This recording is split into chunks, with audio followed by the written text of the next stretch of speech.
Welcome back mga kaaldab. Ito na naman po ang inyong lingkod, si Mr.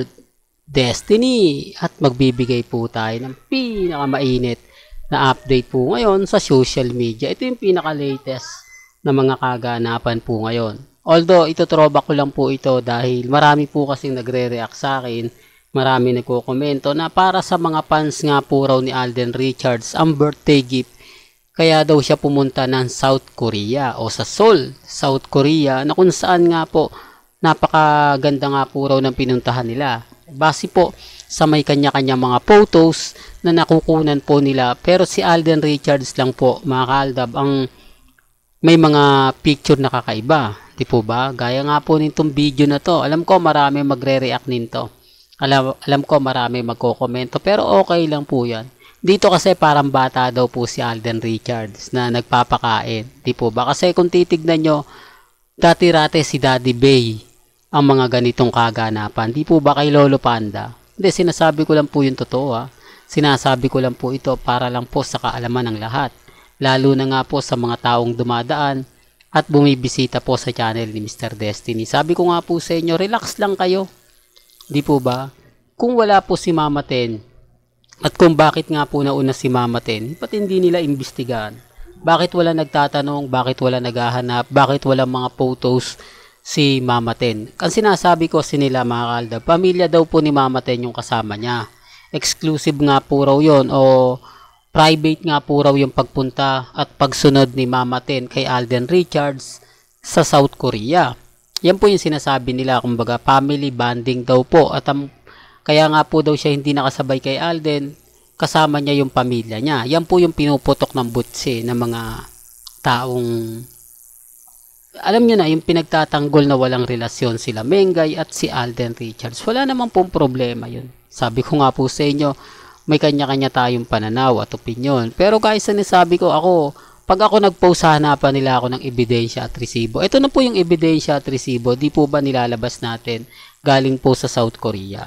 Ebidensya na si Alden Richards kakaiba kung ikukumpara mo sa mga ibang fans. Di po ba iba yung galawan niya, iba yung napapanood. Ilang araw nga po ba sila sa South Korea? Dahil kung titignan nyo naman po yung mga photos, mga video, talagang kapansin-pansin naman po.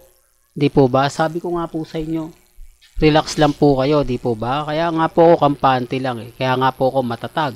Kasi pag naganap sila ng ebidensya at resibo, may pinapakita tayo, di po ba? O hindi nila masabi na naandyan si Mama Ten. Mga Alden fanatics na nga rin po nagsasabi, o yun naandyan na rin po. Di po ba na si Mama Ten wala na, umaalis na, at nauna na nga po. At nakikita nyo naman po sa airport, di po ba? May mga bagay-bagay na hindi na nga po pinakita. At sinabi nga naman po ni Alden Richards, kagabi pa lang, nasa Pilipinas na siya. Di po ba? So, anong ginawa niya umaga hanggang hapon? Dahil late na rin po dumating si Alden Richards sa Bingo Plus. Yan ang sinasabi ko mga kaaldab, na may mga bagay-bagay po na mahirap nga po talagang ipaliwanag. Mahirap nga po talagang ikomento. Lalo na nga po kapag sa mga bitter sa Aldab Nation. Kaya nga po ako masaya Kaya nga po ako laging nagbibigay ng mga ganap, nagbibigay ng update. Sa ngayon mga kaaldab, lagi ko naman pong sinasabi at paulit-ulit ko naman po kayong binibigyan ng update. Di po ba? Tapos sasabihin nila na Mr. Destiny, kumbaga ano ka lang, ganito ka lang, etc. etc. Di po ba? Okay lang naman po yun. Ang sa akin lang naman po, update lang yung binabato natin. Pero bago natin ituloy itong magandang video na to, kung bago ka lang sa channel na to, at isa kang true-blooded Aldab Nation, na nagmamahal po kila Mengay at Isoy, tama po ang channel na pinuntahan mo, kaya consider na po kitang bagong subscriber. At huwag mong kalimutang i-share ang mga video po natin sa mga mami, sa mga titas, at sa mga senior. Remind ko lang po sa mga taong nagre-react, sa mga taong nagko-komento.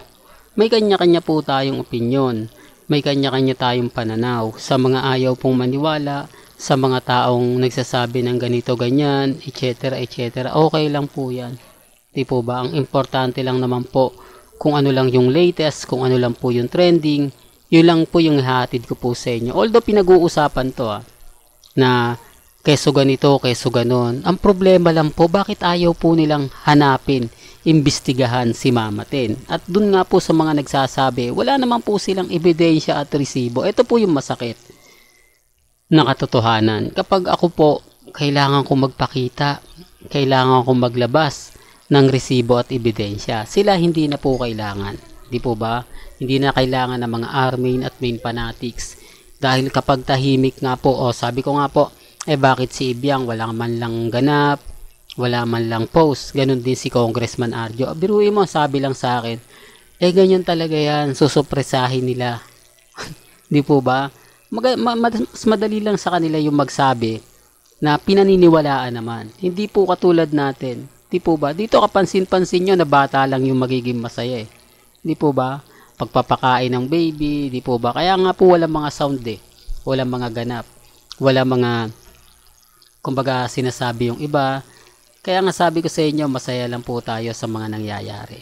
Masaya lang po tayo sa mga nakikita natin. Kaya nga po hati-hati po ang opinyon ng mga ilang netizen. Bakit nga po ba dyan pumunta? Gayong hindi ka naman mas maganda kung may kasama kang chikiti. Di po ba? Sinasabi ko lang po yung totoo ha. Kita nyo po yung mga mata ni Alden Richards. Di po ba? Lagi nasa baba. May mga bagay-bagay po na, well, may kanya-kanya tayong opinion ha.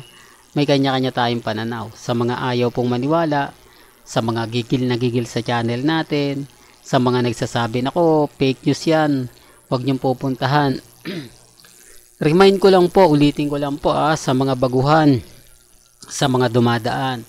Lahat po ng followers ko since 2015 hanggang 2019. Wala po akong followers ng 2022, 23, 24. Para lang alam po ninyo, lahat po yan na nagko-comment sa akin, puro mura po ang inaabot ko, puro hindi maganda, at talagang puro report ako para po sa kanila. Alam ko naman po na hindi po madaling paniwalaan ang sinasabi ko. Hindi madaling paniwalaan ang mga nakitang kasalang kuno ni Congressman Arjo at ni Maine Polkerson sa Baguio, na kung saan may bagyo nga po. Di po ba? Yan ang sinasabi ko mga kaldab. Ano na yun tapos na yun. Kumbaga na setup na yun, scripted na po lahat yun.